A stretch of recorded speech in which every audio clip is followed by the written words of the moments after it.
Hey friends, welcome to my first podcast where I uncover the frameworks and mindset that inspire entrepreneurs, creators, and servant leaders use to help build a life they want, and we find out how we can learn from them to do the same in building the life we desire.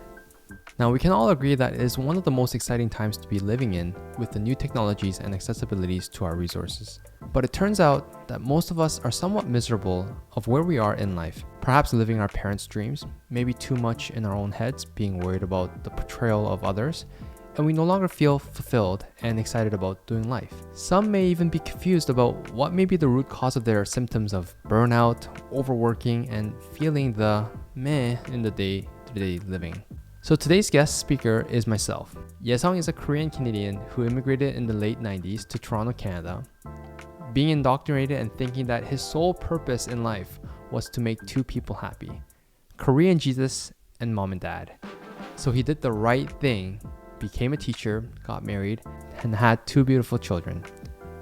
But it wasn't until he started in the world of real estate investing and trying to build a wealth that he saw many other investors living a fulfilled life and building the life they desired. In this podcast, Yesung talks about how two frameworks, Ikigai and Tony Robbins' 6 Human Needs, helped him realign his goals and mindset, which ultimately helped him run a successful Airbnb for him to quit his teaching job. He's now spending his time focusing on family, building up an AI and automation agency, along with his new community around building personal brand on YouTube and Instagram. Ultimately, he now realizes that there are two people that he needs to make happy, Korean Jesus and himself. So without a further ado, please enjoy the first episode. Here's a fun question for y'all. When was the last time you fed your soul? Yes, that's right, S-O-U-L. I tell my friends and my wife that, right now is the most exciting time to be living on earth because there's so many cool things that's happening. And there's so many opportunities that we can, if we're really into it, get access to, right? And with that, our focus can be, trying to build something, whether if it's relationships or trying to build our wealth through building companies. But I think one of the major problems is that if you are not self-aware, you just tend to hop on this train that everybody's sort of just going along. And it turns out along the train ride, you start to feel icky and like there are side effects, symptoms that arise, like such as being depressed or anxiety and etc. And I think that happens because we actually don't stop to be honest with our emotions, especially with our soul. So this little podcast that I'm making right now is talking about exactly that. So how do we find the things or activities? I'm at a place where I am a lot more self-aware and I'm much more happier than I was when I was in my 20s. I want to share two things and then one final question as like food for thought so that you can take what I'm sharing and then obviously have it applied to your life. The two things that I've really helped me was this. First is a concept called Ikigai. I think a lot of the people know it's a Japanese term, but it's basically where a person is able to find fulfillment when all of the elements are met. So if you Google, say, Ikigai image or poster, you would see that there's different elements that needs to be fulfilled in a person's life for them to feel this state of flow. When I first heard of this concept was back in like right after graduating university. But even if I heard of the term, it was just more like a mental stimulation. It's like, wow, that sounds so cool. But I've really never sat down to be honest with the direction that I wanted to go. So, for example, at that time, I realized this concept of Ikigai. I was a teacher. I was teaching computer science to finest students, I would say, in all of Canada because they were studying programs for IB and programs for AP. The element that I was neglecting at that part was the creative side in me. So if you do know my history, that you know that I grew up in the Korean community church. If you know that TV show Kim's Convenience, like being in the church and like being on the praise team, playing drums, like yeah, that was a lot of my thing.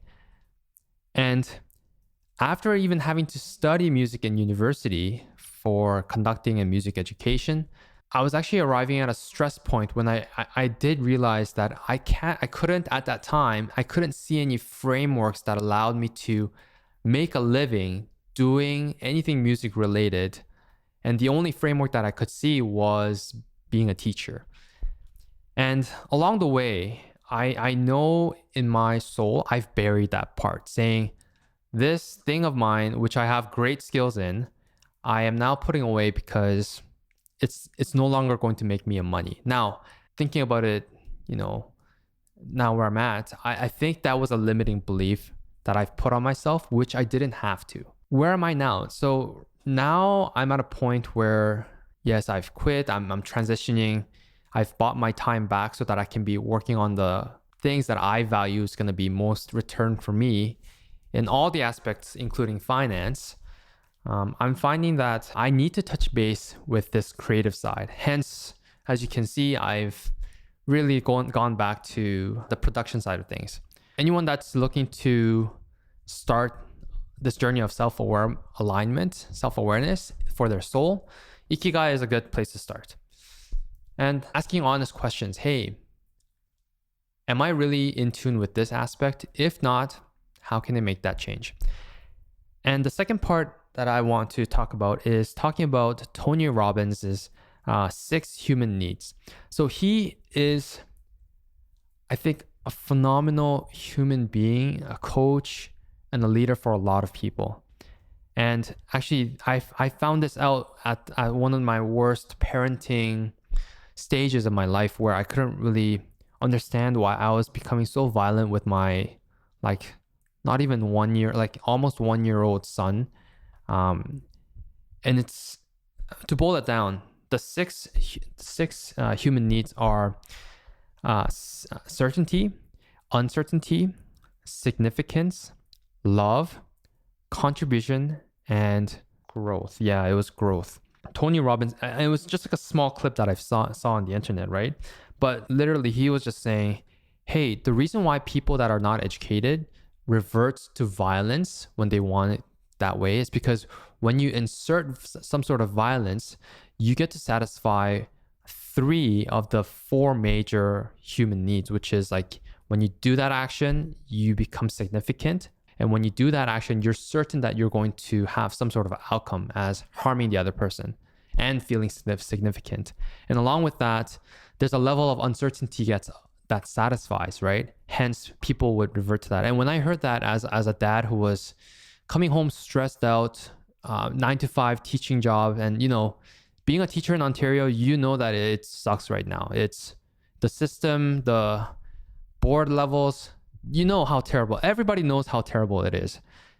And so when I was coming home and expressing my anger to my son, I said this was a red flag and I need to actually examine the direction, because I'm coming home. And also at this time, I was also going to, we also bought a property to do as a fixer upper. So I was in there. So after school, 9 to 5, I was there. We eat dinner at home. 6, I'll be gone to do work to that property and I would come back around 1 a.m., right? So you can see how unsustainable that was in that. But coming back to my fulfilling my soul portion, now that I reflect back on the joy that I had when I was studying music and playing drums, was that when I put on a show, do some sort of showmanship, I feel significant in that moment. I know there's a level of certainty because I've prepared for that show. And there is a level of uncertainty of how the audience will react. And at the same time, when they do love the show, it fuels the loving portion side of me there, right? So these 2 frameworks, Ikigai and Tony Robbins' 6 human needs, is I think what really helped me frame a good self-awareness so that I can start to make changes in my life so that I feel happier at the end of the day and my soul feels satisfied, so that whenever I show up to other places, I show up differently. Last question here that I'm leaving you with is when do you feel flow, right? For me, when I was grooving to these beats and stuff like that, I know when I would be in a state of flow. And even with education, when I was teaching, When I had the materials, I had the things I want to say all aligned, I was in a state of flow. And now where I'm at in time of transitioning to pursue more of building this personal brand, I am looking for that flow, and that comes with repetition. Yeah, wherever you are in life, again, the world is full of choices. And again, I want to thank you for joining me here today's podcast. And I just want to encourage you to look inside and see what that thing is missing in your life. All right, thanks for watching. Until next time. If you enjoyed this podcast, please subscribe, leave a comment below. I love to get in a dialogue with you. And we also have a free community of where we're inviting anybody who's looking to build a personal brand this year. We have a free school community where we go live every Thursday, 8 p.m. to 9 p.m. Eastern time, and do a workshop, a free workshop, so that you can get instant value. It'll help you to create amazing content for wherever you are in your journey.